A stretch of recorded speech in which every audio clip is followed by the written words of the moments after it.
Okay, what we're doing here is we determined we have a bad wheel bearing. You can hear them. If you're going down the road, you'll hear like a grinding sound, and it will change with the direction that you turn the wheel.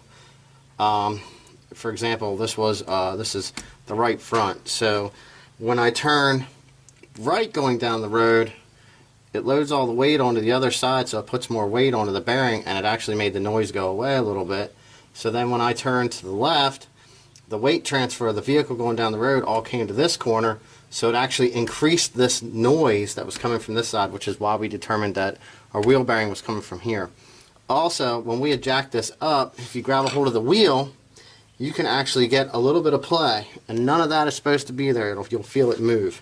So what I'm going to do is I'm going to take an 18mm, and I'm going to remove the brake caliper, the bracket, which is going to allow me to remove the rotor. I'm going to get that done here. So I'm trying to keep the knee out of there. We have our caliper bracket, caliper, rotor removed. I did remove the axle nut already. Need a big socket for that. This one here, I used a 1 1/4. You can, they have the metric ones, and you can get the deep well ones. This one here actually moves in and out pretty easy. Sometimes you have to give these just a little bit of a tap, and other times they're permanently stuck.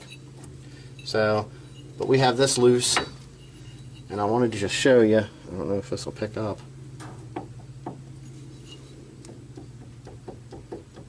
You can see all the play in there. Try to get over here on the edge. You can see a little better. You might be able to see in between here and here.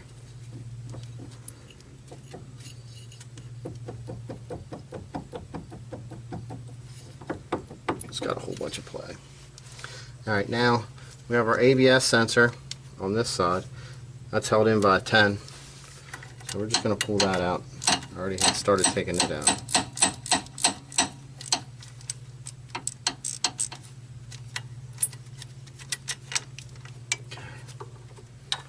That up out of the way. Set our bolt down here. Now, these up here will be 21s. I usually get that going to go here. And then 19. The one that has the 18.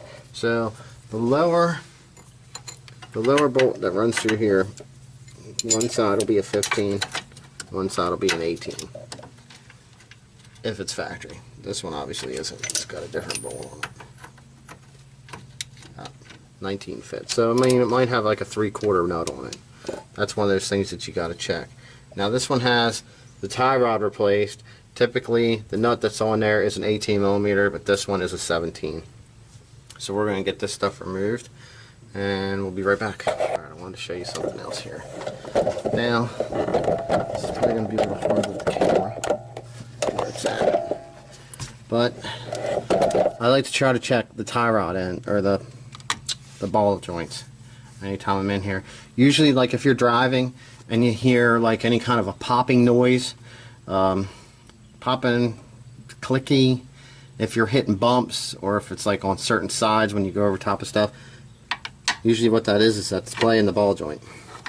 I like to take a pry bar, and the bolt that comes out on this side, I like to go underneath of it and then try to pull up on it to pull it out to make it pop. These ones here, they're good. No play. Okay, so I used a 17, and I used this. The aftermarket ones are like a castle nut, so they'll have the cotter key going through. So I bent that, got it out of the way. Usually what I use are these. They seem to work pretty good. I just kind of get onto the pin, not cut it, and then you can kind of roll it either way to help pull it through sometimes. Usually works out pretty good. Now on these, you always want to hold this side, and I'll show you why here in a second.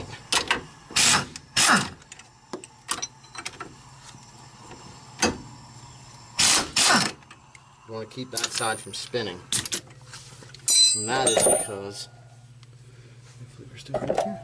I must have had the hammer on the handle. tap these out with a hammer. Alright, she went flying. Alright, what you got here is you got some splines. That's supposed to help keep it from spinning and helps lock this in. So you can put your hand here in case you think you're going to go zinging. Alright, got that stuff out of the way. We're going to get the lower right here, which I said was a 15.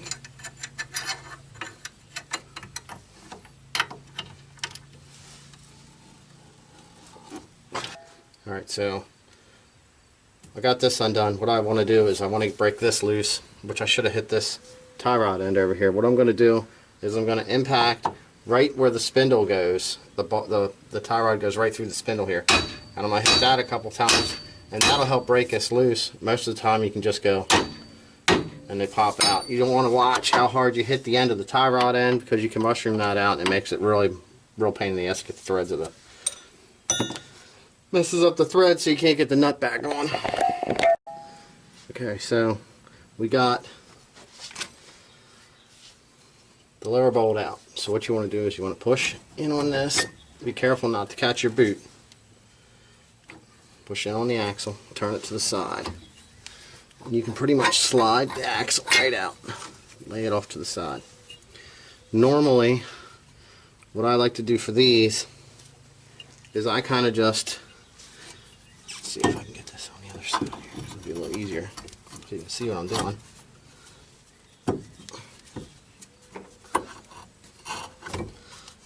What I do normally to get these off is I kind of just like pull up on this a little bit, and I like to tap the control arm.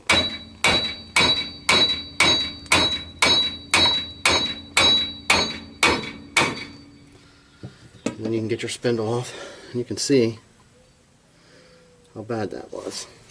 So now that we got that removed, we need to see what we got to put back into that. Now, this is what I got right here. This is what we have to replace into our spindle. We got bearing, which I believe these are all the same for all the neons. So here's the bearing you're going to need. So that's ready to go. Now, in some instances, the spindle, depending on how bad the bearing is, or depending on how it comes out, because, I mean, you're pressing an item out, sometimes it's really hard not to damage them. But I always grab a wheel hub, is what it's called. And this is what the hub looks like. Alright. These sometimes, depending on how bad the bearing is, it'll have wear right here, and it's not good to put back in. Or, like I said, you could have a bunch of bad studs, you know, or you could have damaged something taking it apart or pressing this out. But that's what we got, and we just saved ourselves a couple bucks pulling that out. And we're going to take our spindle and our bearing and our hub in case they need it, and we're going to take all this stuff to a garage or someone that does pressing, because at this time I don't have a press to show you how to install that stuff. So that's where you're at, and that's what you're going to do. I've already have another spindle with a bearing that's good and that's ready to go for install right here. Now this one here I just pulled out of another vehicle. Someone had recently installed new wheel bearings and a new hub into this spindle. So I'm going to get this installed back onto there the exact same way I removed it, and I'll show you that.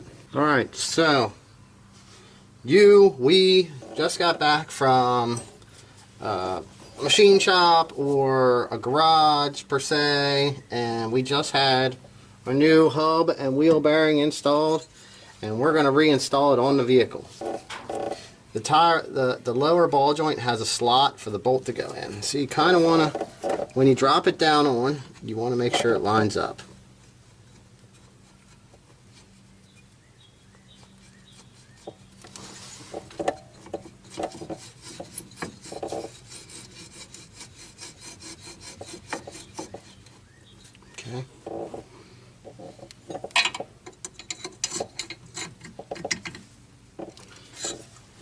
What you want to do is you kind of want to get down in here and you want to look through the side.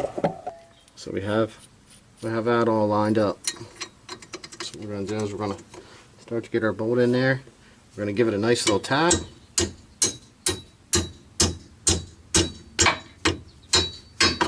That's all the way in. We're going to get our nut started.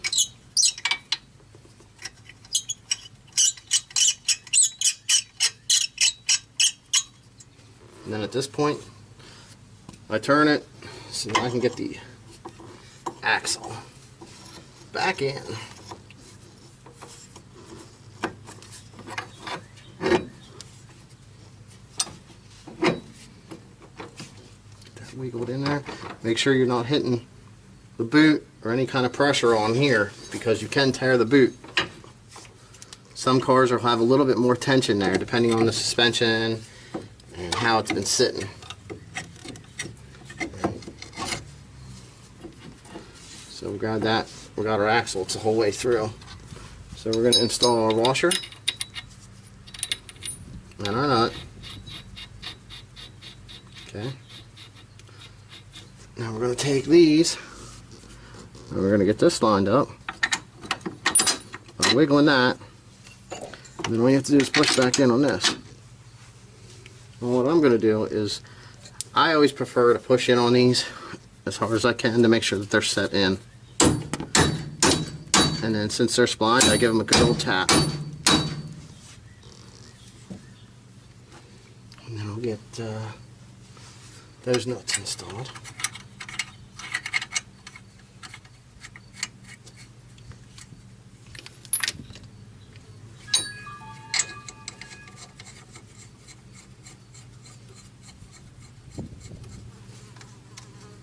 Alright.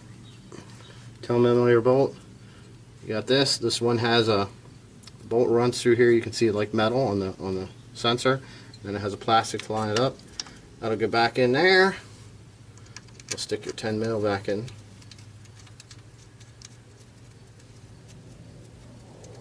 Okay. We're going to drop our tie rod back down through. Screw our nut back on.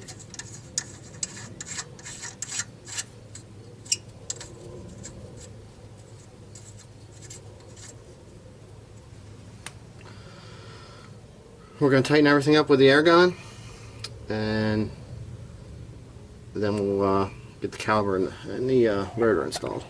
Okay, now we have everything tightened back up. We have no play in our wheel bearing, quote unquote, one we just had pressed in, or you had pressed in. And now to finish the reinstall, install your rotor back on. Make sure your brake shoes stay set into the caliper and the bracket.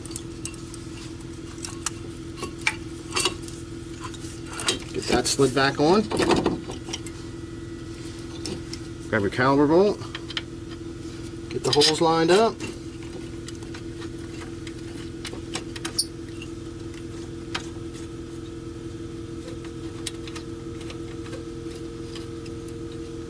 Them reinstalled. Now you're probably saying, oh, either that caliber is not the right caliber, or that one's like mine. I see other ones that are red. That's true, okay? Because what you want is one that says turbo on it. This caliber probably went bad, and they purchased one from any kind of normal parts store that's around your area, and they come not coated red from the people who rebuild them. So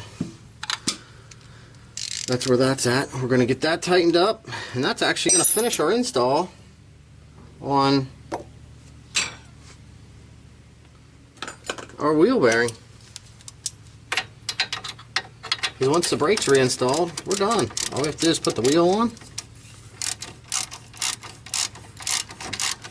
I do these. I got this. This is a ratchet. You could probably hit this with air if you have it. I try to do stuff the way a normal person would if they're trying to take care of it and do it at their home and they don't have a lot of tools. Some people don't have access to it. If you were taking that, okay, now battery had died on me. I did want to show you this. I always like to make sure that the caliper bolts are really tight. So I like to place a wrench on here and give them a good tap. That way I know they're good and tight and they're set, because the last thing you want to have happen is have the caliper bracket bolts come loose.